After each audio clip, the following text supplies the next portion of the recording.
Hello everyone, কি অবস্থা সবার? আপনাদের সাথে আছি আমি ইমতিয়াজ আহমেদ। তো আজকে আমাদের আলোচনার বিষয় হচ্ছে ফর লুপ। এর পূর্বে আমরা হোয়াইল লুপ এবং ডু হোয়াইল লুপ নিয়ে আলোচনা করেছিলাম।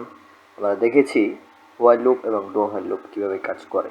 তো আজকে আমরা দেখব ফর লুপ কীভাবে কাজ করে। লুপের কনসেপ্টে for loop while do while লুপের মতোই কাজ করে। একটা নির্দিষ্ট ব্লককে রিপিটেডলি এক্সিকিউট করতে থাকে একটা নির্দিষ্ট রেঞ্জ পর্যন্ত। তো ফর লুপটা আমরা যারা জাভা কিংবা সি শিখে এসেছি সেইখানে আমরা ফর লুপ যেভাবে লিখেছি, কটলিনের ক্ষেত্রে ফর লুপ একটু ভিন্নভাবে লেখা হয়। জাভা কিংবা সি এইসব ল্যাঙ্গুয়েজের সাথে কটলিনের ফর লুপ মিলবে না। এখানে ভিন্নভাবে ফর লুপ লেখা হয়। তো আমরা এখন দেখব যে এখানে কটলিনে কীভাবে ফর লুপকে ব্যবহার করা হয়। তো আমরা একটা ফাইল খুলে নিয়েছি এবং মেইন ফাংশন তৈরি করেছি। তো এখন আমরা চাচ্ছি যে 1 থেকে 5 পর্যন্ত আমরা প্রিন্ট করব। তাহলে এই ক্ষেত্রে ফর লুপে প্রথমে আমাদের লিখতে হবে ফর, তারপর একটা ফার্স্ট ব্র্যাকেট দিতে হবে, তারপর প্রথমে আমাদেরকে নিতে হবে একটা ভেরিয়েবল। আমি ভেরিয়েবল হিসেবে নিচ্ছি আই। তারপর আমাদেরকে একটা কিওয়ার্ড লিখতে হবে। কিওয়ার্ডটা হচ্ছে ইন। ফর লুপে এই ইন কিওয়ার্ডটা আপনাকে লিখতেই হবে। ইন কিওয়ার্ড না লিখলে ফর লুপ চলবে না। তো আমরা প্রথমে কি নিলাম, ভেরিয়েবল নিলাম, তারপর নিলাম একটা কিওয়ার্ড ইন, এটা লিখতেই হবে সব সময়। তারপর আমরা যেহেতু 1 থেকে 5 পর্যন্ত প্রিন্ট করতে চাচ্ছি, মানে আমাদের রেঞ্জ হচ্ছে 1 থেকে 5, তাহলে সেই রেঞ্জটা আমরা এখানে কিভাবে উল্লেখ করব? সেই রেঞ্জটা দিব 1.5। 1.5 দেওয়ার মানে হচ্ছে আমাদের লুপটা 1 থেকে 5 পর্যন্ত চলবে। তো এখন আমরা যদি এটাকে প্রিন্ট করে দেখি, প্রিন্ট এলএন দিয়ে আমরা আইকে প্রিন্ট করে দেই, কারণ আই হচ্ছে আমাদের ভেরিয়েবল। তাহলে আসলে বোঝা যাবে যে আমাদের ফর লুপটা ঠিকঠাক মতো কাজ করছে কিনা। তো আমাদের কোড রান হচ্ছে।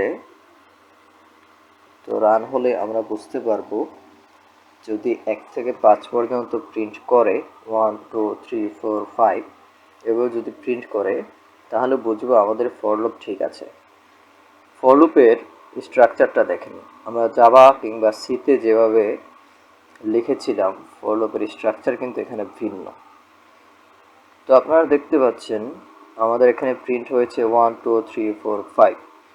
তো আমরা যেভাবে চেয়েছিলাম ঠিক সেভাবেই কিন্তু প্রোগ্রাম এক্সিকিউট হয়েছে। তো আমরা চাচ্ছি যে 1 থেকে 5 পর্যন্ত প্রিন্ট হয়েছে ঠিক আছে, কিন্তু আমরা চাচ্ছি 2 2 করে বেড়ে যাবে। যেমন হচ্ছে 1 1-এর পরে 2 বেড়ে যাবে, 1-এর সাথে 2 যোগ হয়ে তারপর প্রিন্ট হবে 3, তারপর প্রিন্ট হবে 5, মানে 1 3 5 এভাবে প্রিন্ট হবে, 2 2 করে বাড়বে। তাহলে এই ক্ষেত্রে আমাদের এখানে লিখতে হবে স্টেপ, তারপর আমরা যেহেতু যাচ্ছি 2 করে বাড়বে, তো এখানে আমরা দিব 2। ঠিক আছে, তাহলে স্টেপ 2 দেওয়ার ফলে কি হবে, আমাদের 1 থেকে 5 পর্যন্ত প্রিন্ট হবে 1 3 5 এভাবে 2 2 করে বেড়ে বেড়ে। তো আমরা দেখি রান করে যে আসলে আমাদের প্রোগ্রাম 2 2 করে বেড়ে প্রিন্ট হয় কিনা। তো আমাদের প্রোগ্রাম রান হয়েছে। তো আমরা এখানে দেখতে পাচ্ছি 1 3 5 এভাবে প্রিন্ট হয়েছে, মানে 2 2 করে বেড়ে গিয়েছে।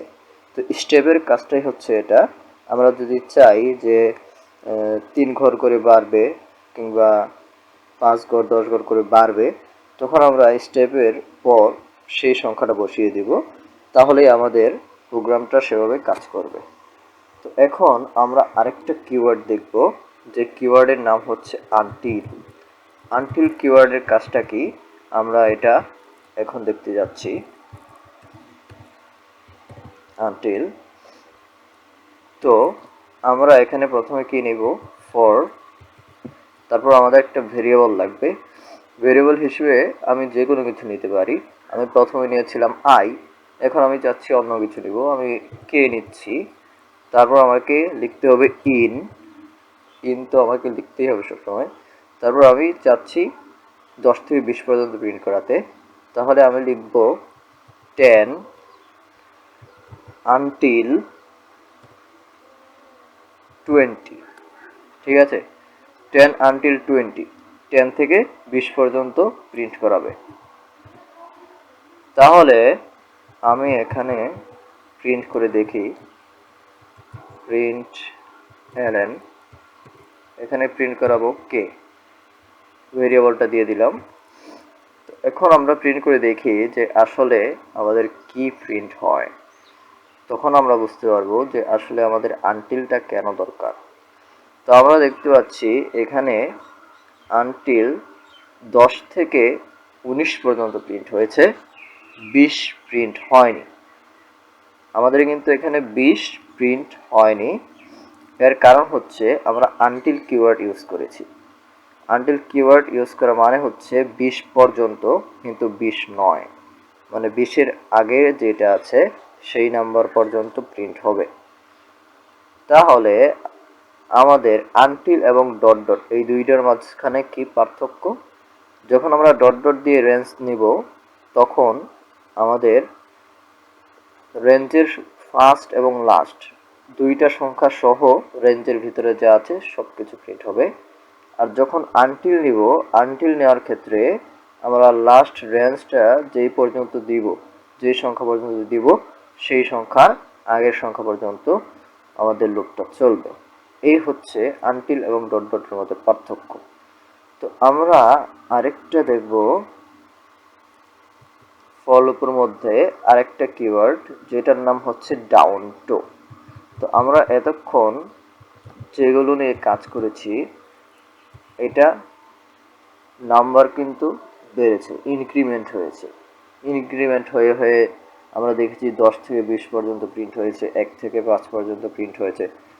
কিন্তু আমরা এখন যেটা প্রিন্ট করতে যাচ্ছি, সেটা আমরা চাচ্ছি যে এখন ডিক্রিমেন্ট হবে, যেমন 30 থেকে 20 পর্যন্ত প্রিন্ট হবে, কিংবা 5 থেকে 1 পর্যন্ত প্রিন্ট হবে, ডিক্রিমেন্ট হয়ে হয়ে প্রিন্ট হবে 5, 4, 3 এভাবে। তাহলে এটা করতে হলে আমাদেরকে যে কিওয়ার্ড ইউজ করতে হবে সেটা হচ্ছে ডাউন টু। তাহলে আমাদের ফর লুপ নিচ্ছি আমরা, ফর, এখানে আমরা একটা ভেরিয়েবল নিচ্ছি আই, তারপর ইন, তারপর আমরা একটা রেঞ্জ দিব 10, তারপর লিখব ডাউন টু, তারপর দিব 0। মানে আমরা 10 থেকে 0 পর্যন্ত প্রিন্ট করতে চাচ্ছি।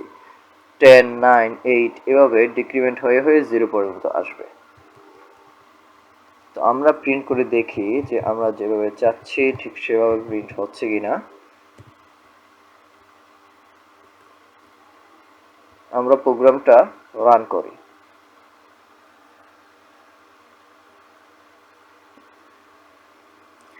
তো আমাদের প্রোগ্রাম রান হয়ে গেছে। তো আমরা এখানে দেখতে পাচ্ছি এই যে ডাউন টু, এইখানে প্রিন্ট হয়েছে 10, 9, 8, 7, 6 এভাবে 0 পর্যন্ত প্রিন্ট হয়েছে, মানে ডাউন হয়েছে, ডিক্রিমেন্ট হয়েছে। তাহলে আমরা যদি ডিক্রিমেন্ট দরকার পড়ে, তখন আমরা ডাউন টু ইউজ করব। তো আমরা চাচ্ছি 10 থেকে 0 পর্যন্ত প্রিন্ট করেছি, আমরা এখানে 3 ঘর পরপর প্রিন্ট করাবো, মানে 10-এর পর 7 প্রিন্ট হবে, 7-এর পর 4 প্রিন্ট হবে, এরকমভাবে 3 ঘর ডিঙিয়ে যাবে, 3 ঘর ডিঙিয়ে গিয়ে 3 ঘর পরপর প্রিন্ট হবে।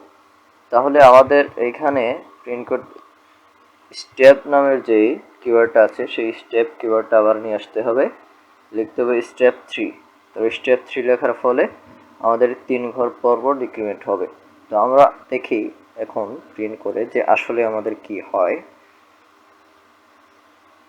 তো আমাদের প্রিন্ট হয়ে গেছে। তো আমরা দেখতে পাচ্ছি এখন আমাদের 10, তারপর প্রিন্ট হয়েছে 7, ঠিক আছে, তারপর প্রিন্ট হয়েছে 4, তারপর 1, মানে 3 ঘর করে এগিয়ে গেছে।